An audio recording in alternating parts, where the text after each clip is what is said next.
Before we go into what the author says about this, I think you've already naturally touched on this, but there's a relationship between intention and incentives, even if you're not cognitively expressly going through it, you have some deeper sense, some deeper intuition of these risk and rewards we've just been describing. So do you think intention purely comes from incentives, or is there another aspect to it? Because it doesn't feel right to me to say that it's, and I know we always say no man is better than his incentives in Bitcoin, and that's very good for adversarial thinking and game theory and all of this.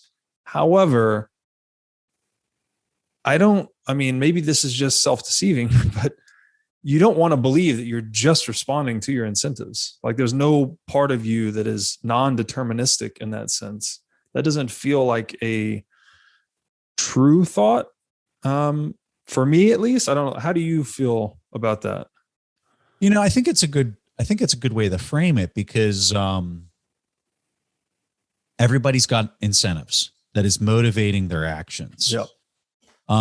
What my takeaway in the book is, are you doing things just for yourself?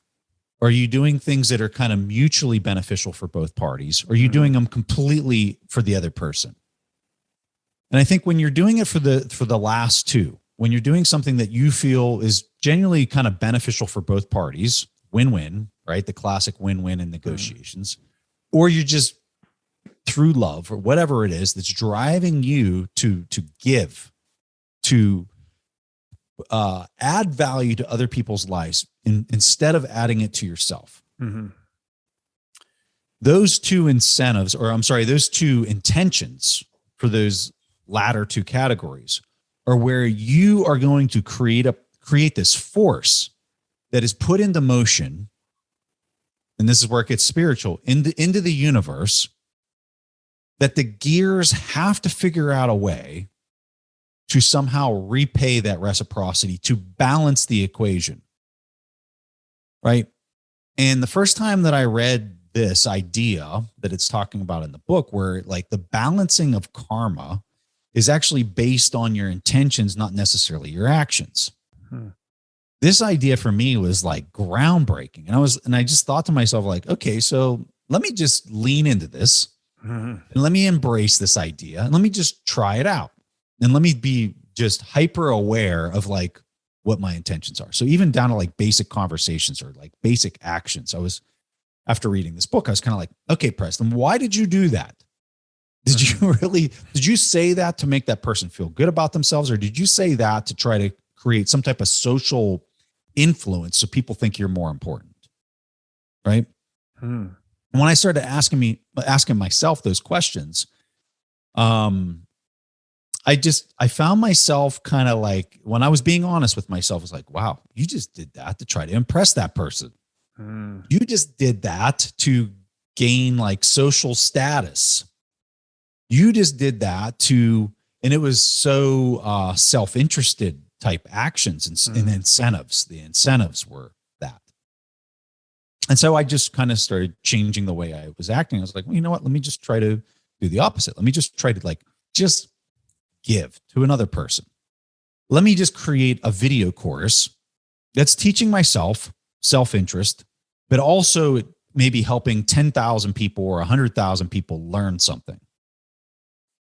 And just let me put it out there with no strings attached. I don't care if I get paid. Doesn't matter to me. Yeah. And what I found is it was very slow at first. And I think a lot of this is just the karma obligations of like how the gears are turning. Right. Just started slowly. Like I just started receiving like quote unquote gifts in my life. Right. That you're just like, okay, so where the hell did that come from? And I think the thing that was really surprising to me is like, you might give to another person, but you might not receive the gears might not turn in a way that it comes back to you for. And I think that's the illusion. The illusion is people think that if I give right now, I have to receive back immediately. Right. That the system has to balance itself. But I would tell you that's the illusion. What happens is it'll balance itself, but it's going to balance itself in the most efficient way that doesn't make sense to you individually. Yeah. It's going to balance itself when the timing is right, according to all these other things that are at play that you cannot possibly understand. Okay. So, and I suspect that if it's paid back to you with more time, just like how we understand how financial markets work, it's paid back with some sort of interest attached to it. Mm-hmm. If you're not paid back for 20 years, maybe what you get back is more valuable than what you gave 20 years previously. Right. And so I don't know, for me personally, it works for me. It might not work for somebody else listening to this, but for me personally, when I'm on the side of the equation where I'm either doing a win-win situation or I'm just downright giving to another person, it just comes back to me. And it feels like it comes back to me with interest.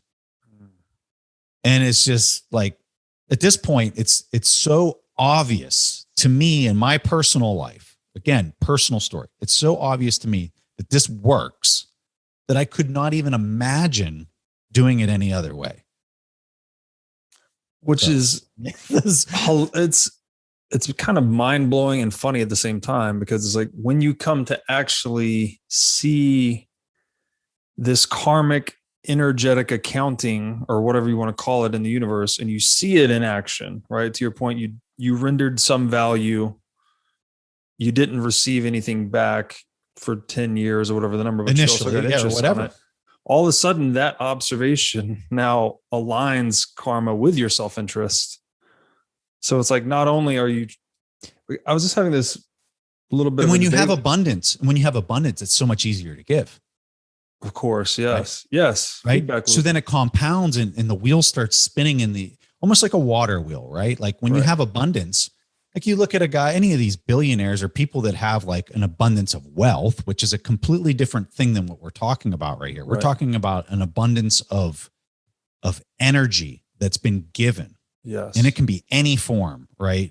It could be monetary. It could be knowledge. It could be like anything, right? Yes. That adds value to another person's life. Once you get that water wheel spinning in that direction, it's just so much easier to be like, well, I have an abundance of this. Why? Oh, of course I can give you more. Like I have courses on my website, and somebody's like, you mean you'd give me a lifetime subscription for free? Like, yeah, sure, man. I don't care. Here you go. And I give it to them. Right. And then it's just the water wheel just keeps turning. Yeah. Right. Yeah. It's an excellent point. And I think economics teaches this too, right? The incentives of cooperation. Well, I would tell you nature, I think, is a better teacher. Like look in nature of energy exchange and how it arrives. And like, you just look at how like a plant receives energy from the sun and how it's able to like transmute that. Mm-hmm. And then it provides a source of some type of fruit that then a human can come and extract. Mm-hmm. And then those seeds are then the human eats them and it goes through the digestive tract, and then the seeds are planted somewhere else and then it spreads, right? It's this energy exchange that's constantly happening, and it's giving, it's expounding, it's creating life everywhere. It's just, it's mind blowing, right? It's crazy.